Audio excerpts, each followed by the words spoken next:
Bonjour à tous et bienvenue sur la chaîne de Marine, maman éducatrice. J'ai hier pris le temps de faire mon bilan de 2020 et de mettre à l'écrit tous les projets et les idées que j'avais pour 2021. Alors je vous partage aujourd'hui le fruit de ces réflexions pour que vous sachiez à quoi vous attendre sur cette chaîne et dans le reste de la sphère maman éducatrice tout au long de l'année. C'est parti!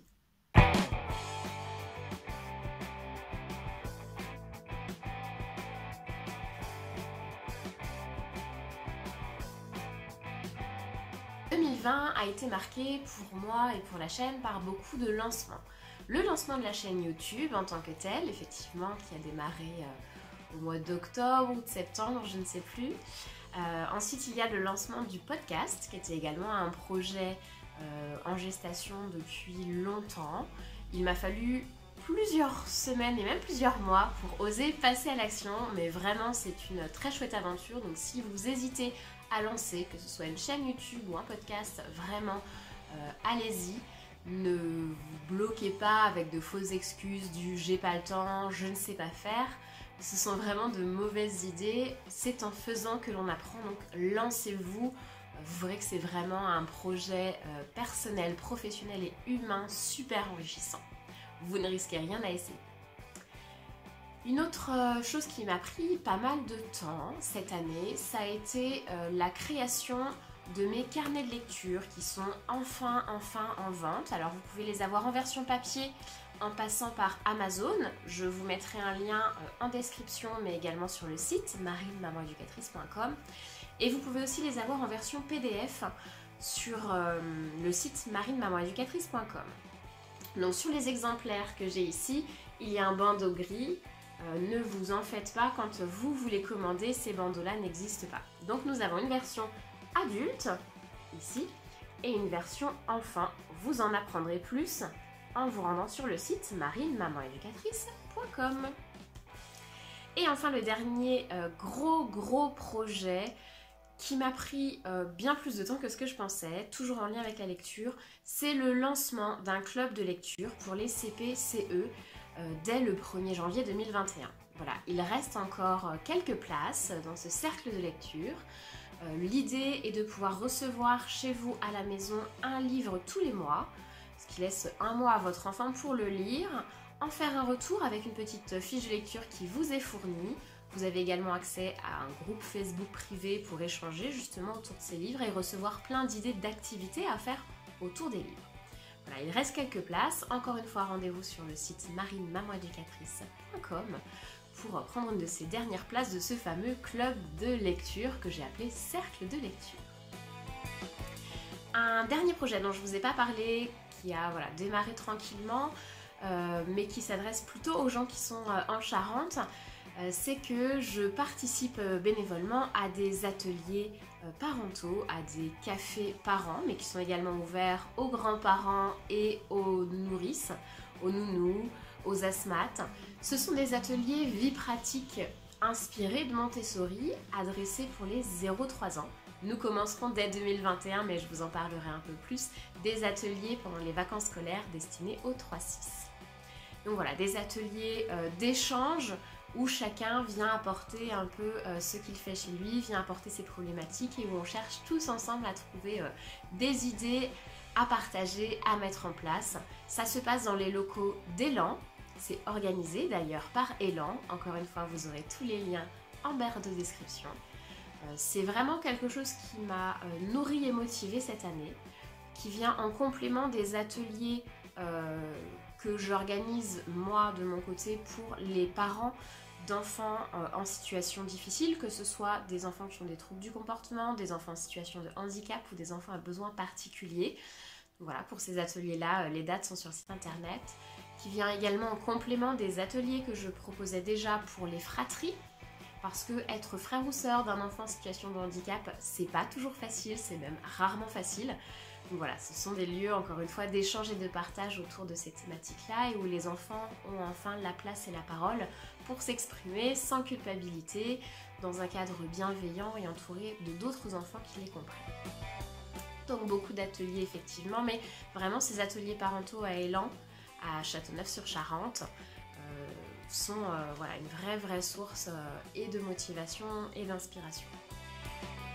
Quelques-uns des projets de 2021 vont rester pour l'instant secrets, mais sont un peu en lien avec cette problématique-là de parents.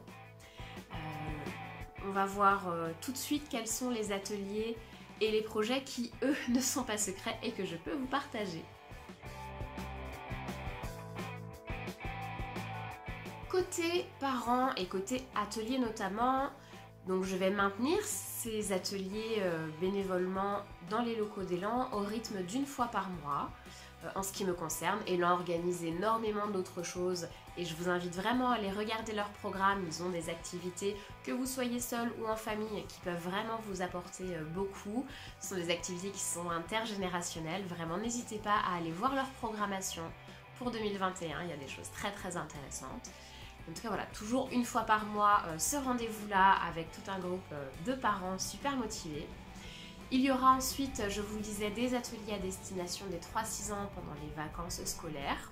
Parce qu'effectivement, c'est jamais facile en pleine période scolaire de trouver des créneaux qui conviennent au plus grand nombre. Donc on est parti sur les vacances. Et pour les rendez-vous toujours côté parents, il y a bien sûr le podcast une fois par semaine, les vidéos sur cette chaîne 2 fois par mois et la newsletter.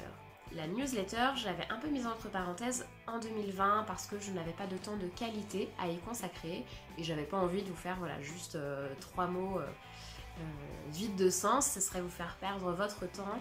Je la relance donc en 2021, une lettre par mois, pas plus parce que de toute façon on a rarement plus de temps, avec une recette illustrée pour permettre aux enfants de la réaliser, 4 idées d'activités et toute l'actualité de Marine, maman éducatrice, directement dans votre boîte mail. C'est garanti sans spam.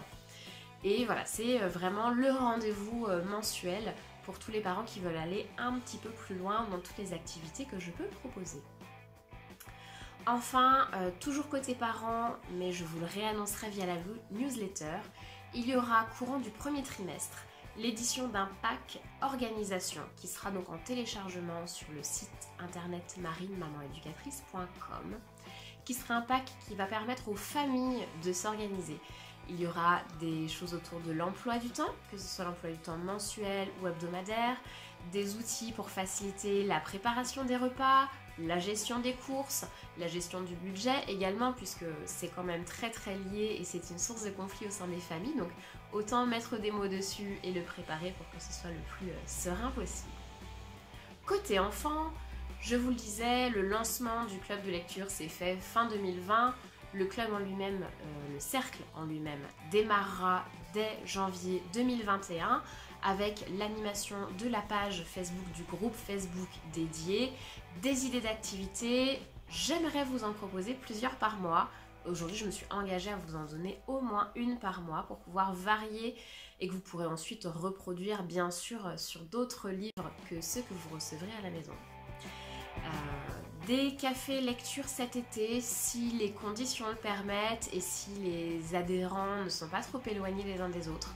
Et ce serait vraiment top de pouvoir se retrouver en famille, entre plusieurs familles, autour des livres et puis avec effectivement ce petit côté convivial d'un café, d'un thé, d'un chocolat ou d'un jus de fruits selon les températures qu'il fera. Et beaucoup de supports à télécharger. Encore une fois, qui seront exclusifs aux adhérents de ce cercle de lecture, donc réservez vite, il reste encore quelques places. Enfin, côté collégien cette fois, puisque effectivement on parle beaucoup des primaires, dans les ateliers parentaux on aborde beaucoup la préscolarité 0-3 ans, mais les collégiens il ne faut pas les oublier, c'est une période assez compliquée où on prend beaucoup de responsabilités, où on doit gagner énormément en autonomie. Donc dans ce cadre-là, sortira en 2021 un pack à destination des collégiens avec des outils notamment d'organisation et de programmation. Organisation et programmation des devoirs le soir, c'est quand même une grande part de ce que doivent faire les collégiens aujourd'hui. Nous aurons également un outil qui servira à organiser la révision de ces contrôles. Ce sera d'autant plus utile pour ceux qui passent leur brevet, mais je suis persuadée que ça peut également être utile pour ceux qui passeront leur bac, s'il y a des lycéens qui veulent reprendre ces fiches-là pour les utiliser. Nous aurons également une partie révision de manière plus globale, des méthodologies d'organisation et également pour les heures d'études, parce que c'est pas toujours facile, juste on nous cale en études et puis allez-y, faites vos... Voilà, bossez, faites vos devoirs, faites ce que vous voulez. Comment on s'organise pour rendre ce temps-là efficace et être plus libre après en rentrant chez soi le soir? Ce sont plein d'outils que l'on mettra ensemble en place pour justement faciliter tout ça. Et enfin, je parlais bien de gestion budgétaire dans le cadre familial, mais ce sont des choses qui s'apprennent dès le plus jeune âge. Donc il y aura aussi des outils d'organisation financière à destination des collégiens, ce qui permettra, en apprenant très jeune à gérer son argent, à ne pas faire les mêmes erreurs que ce que nous adultes on a pu faire avec nos premières payes ou en entrant dans la vie active. Voilà pour tous les projets 2021 dont je peux vous parler. Il y en aura d'autres mais qui sont pour l'instant un peu gardés sous silence. Je pense notamment, je vous spoil un petit peu, à des conférences, à un e-book également qui devrait sortir normalement aux alentours de l'été. Et voilà, plein d'autres choses. Je peux pas tout vous dire, vraiment, j'aimerais beaucoup partager ça avec vous, mais c'est encore un peu tôt. N'hésitez pas du coup à vous inscrire à la newsletter, à vous rendre régulièrement sur les réseaux sociaux pour être informé de toutes les nouveautés Marine, maman éducatrice. Merci à vous de m'avoir suivi sur cette année 2020 et on se retrouve en 2021 pour plein de belles choses, j'en suis persuadée. À très bientôt sur cette chaîne ou dans la vie réelle. Et parce que j'ai forcément oublié quelque chose, je vous ai pas parlé du fait que 2021 sera très riche en formation pour moi. J'ai passé pas mal de temps en 2020 avec les formations Epsilon à l'école. J'ai notamment suivi, voilà, était un gros morceau, le CPRO 1, donc j'ai validé la partie théorique avec 100% de réussite. Et là j'attends donc cette année pouvoir envoyer les vidéos pour faire valider la partie pratique. J'espère du coup en 2021 pouvoir entamer la partie CPRO 2, donc qui correspond là à la fin de primaire. Voilà, je croise les doigts, c'est encore une fois un gros projet, je sais que ça va me demander un gros effort financier, un gros effort temporel, mais je sais que ça vaut le coup parce que c'est en me formant comme ça constamment que je peux vous proposer des interventions éducatives de qualité, des supports pédagogiques de qualité, donc voilà, ça va être encore un gros morceau pour moi cette année. Je vous invite d'ailleurs à aller sur le site d'Epsilon à l'école pour voir un petit peu ce qu'ils font, ce qu'ils proposent. Ils ont vraiment des formations et des outils qui sont normalement faits à destination des élèves à besoins particuliers, mais qui vraiment sont archi top pour tous les élèves, puisque ce sont des pratiques éducatives, des pratiques d'enseignement qui sont basées sur du bon sens, sur de la bienveillance, mais également sur toutes les neurosciences. Il y a une base scientifique qui est extrêmement solide et extrêmement bien transmise, avec des outils en plus inspirés de la pédagogie Montessori. Donc vraiment voilà, si vous avez l'occasion de vous aussi vous renseigner sur Epsilon à l'école, je suis sûre que ça vous enrichira beaucoup. Une dernière chose que je ferai en 2021, c'est que je participerai au 4e congrès de l'innovation en éducation. Donc n'hésitez pas, c'est au mois de mai à Paris, il reste encore des places et si certains d'entre vous souhaitent par la suite échanger ou bien s'organiser à l'avance pour pouvoir s'y rendre à plusieurs, ce sera avec grand plaisir que je partagerai ça avec vous. Je vous souhaite cette fois-ci une très belle fin d'année et je vous dis à très bientôt sur la chaîne ou dans la vie réelle.